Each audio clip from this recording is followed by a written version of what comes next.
Unisul TV.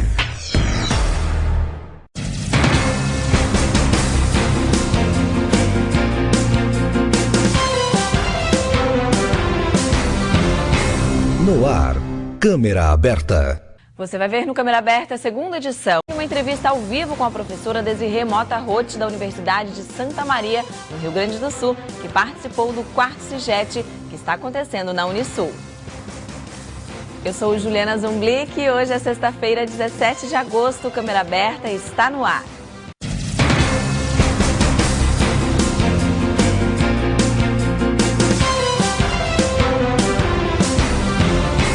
No ar, Câmera Aberta. Boa noite. O estudo de gêneros textuais continua em debate entre pesquisadores de diversos estados do Brasil e do exterior no Simpósio Internacional, que está sendo realizado no Espaço Integrado de Artes da Unisul. O evento prossegue até amanhã. E agora eu recebo aqui nos estúdios a professora da Universidade Federal de Santa Maria, no Rio Grande do Sul, Desirê Mota Roth, que debateu sobre contribuições da análise crítica de gêneros discursivos para o estudo e o ensino da linguagem. Boa noite, professora. Boa noite. Obrigada pela presença. Obrigada. Como foi o seu debate, a sua contribuição no CIGET? Bem, eu fiz um histórico da pesquisa sobre gêneros textuais no país e no âmbito internacional, tentando destacar as contribuições ou os marcos, tanto teóricos quanto práticos, dessa pesquisa.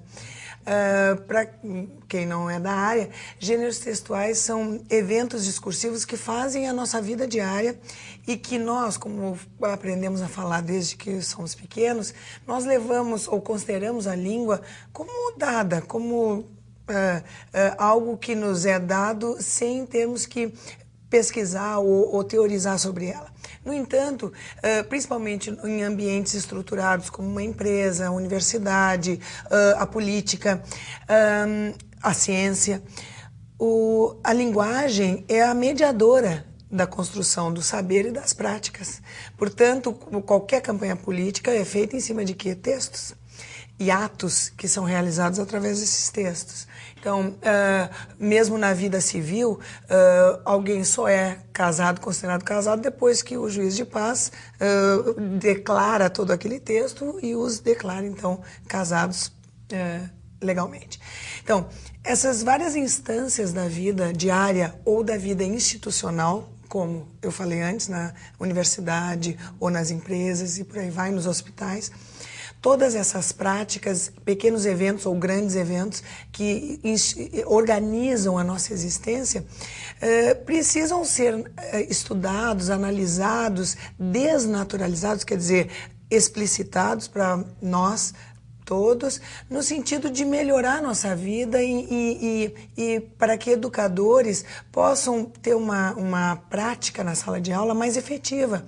Então, eu vou de novo dar o exemplo da universidade, vários alunos de física, de engenharia, de química, bioquímica, medicina, vêm estudar comigo para aprender a escrever relatos de pesquisa, artigos acadêmicos, relatórios, porque, embora eles tenham a vivência no laboratório, eles não têm a vivência de textualizar a experiência laboratorial.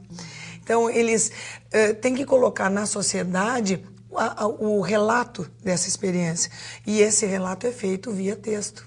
Então, é preciso que nós estudemos como essa textualização acontece, como é a forma, o conteúdo, o estilo na linguagem, para que possamos ensinar pessoas a se engajar no discurso da sociedade, por meio desses textos, de maneira mais efetiva, clara. Um outro exemplo é o meio legal. Tem vários alunos que vêm estudar em nível de mestrado e doutorado, são alunos que vêm das áreas ou de linguagem ou da área legal, que vêm estudar os textos legais de modo a desnaturalizar, ou seja, problematizar o porquê ou como a lei é escrita e de que forma ela é processada na sociedade mais ampla. Existe muita dificuldade de passar para o papel, né? O dia a dia, o que acontece até para os jornalistas, isso serve mesmo no muito, verbal, né? E aí, tem muito que ser mudado? De novo... O que a gente não sabe, assim? O que vocês estão trazendo de novo? Novamente, Todo mundo acha muito natural que se gaste verbas bastante grandes em pesquisa sobre um remédio para alguma doença ou materiais de construção mais resistentes. Mas todo mundo acha surpreendente que haja necessidade de implementar ou de se fazer uma dotação orçamentária para se pesquisar a linguagem. Afinal, todos nós já nascemos biologicamente aparelhados para a linguagem. No entanto, grandes eventos textualizados poderiam ter sido evitados ou poderiam ter sido melhor processados se nós tivéssemos mais consciência de como a linguagem ocorre. Então, nesse momento, o conhecimento normalizado, quer dizer que está institucionalizado sobre a linguagem, é o quê? O dicionário, a gramática. E alguns avanços no sentido de explicar como um texto se organiza. No entanto, nós precisamos ir bem mais além. Isso eu quero dizer, o conhecimento escolar já abarcou isso.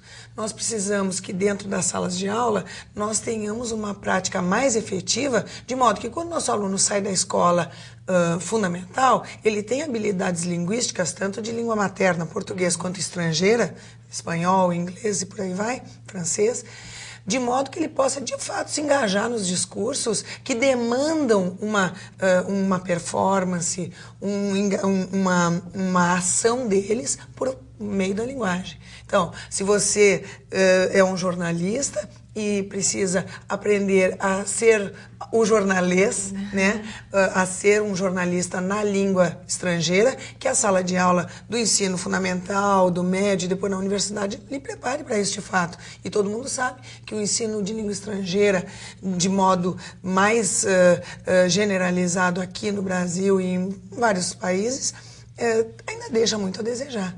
A língua materna, a mesma coisa. É só pensar quantos de nós pode sentar e, trabalhando uma tarde inteira, somos capazes de escrever um texto que dê para ir para um jornal para explicar alguma coisa sobre o seu métier, sobre a sua prática profissional. Muito raro. Muito raro. Isso é tarefa do professor de linguagem. Então, parabéns pelo trabalho. Obrigada pela participação aqui. Obrigada.